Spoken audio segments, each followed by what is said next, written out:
Je reviens sur la distinction entre les deux formes d'astrologie, l'astrologie consciente, l'astrologie inconsciente, au regard de la prophétie de livre de Jérémie, reprise d'ailleurs dans le Nouveau Testament, dans l'Épître aux Hébreux.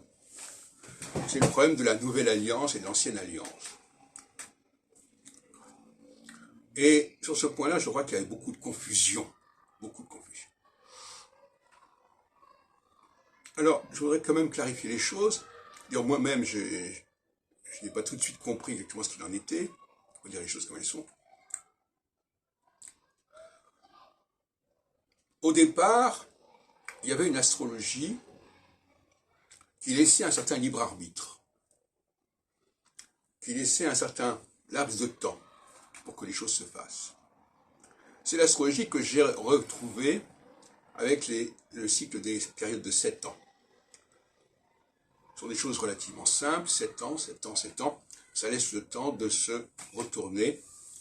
Et donc, c'était cette forme d'astrologie qui devait exister au départ, à laquelle il fallait obéir, mais qui finalement n'était pas très contraignante. Et dont on voyait d'ailleurs le processus, parce qu'on voyait la planète Saturne se déplacer de tel endroit à tel endroit. Et quand elle arrivait à un certain endroit, ça voulait dire qu'on passait d'une phase à l'autre. Bon, je ne reviens pas là-dessus. Et la Nouvelle Alliance, telle qu'elle est indiquée, annoncée dans Jérémie, c'est tout à fait autre chose. Il le dit très clairement, je n'ai pas le texte sous les yeux, de toute façon ce n'est pas un problème. La Nouvelle Alliance, c'est très contraignant.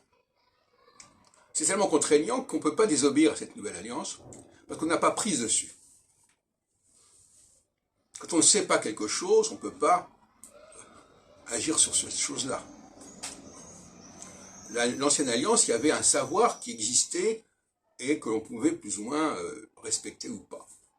Avec la Nouvelle Alliance, c'est plus possible. Ce que Michel Gauquelin a trouvé, c'est justement le schéma de base de la Nouvelle Alliance.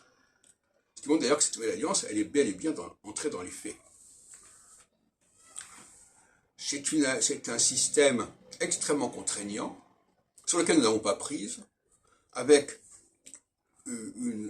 3 ou 4, 5 planètes, ça dépend comment on voit les choses, qui agissent alternativement au cours d'une journée et qui déterminent des déterminismes professionnels. Voilà, si on est sous Mars, on est Mars, si on est sous Jupiter, on est Jupiter, etc. Et c'est le système des castes, cher à Dumézil, etc., enfin, tripartite, triade. Et cette nouvelle alliance, elle est beaucoup plus contraignante. C'est-à-dire qu'on ne peut même pas y échapper. Alors que dans l'ancienne alliance, on pouvait y échapper. En tout cas, on pouvait la contourner, en tout cas y négocier. Voilà, donc nous avons aujourd'hui dans le milieu astrologique ces deux formes d'astrologie qui s'opposent.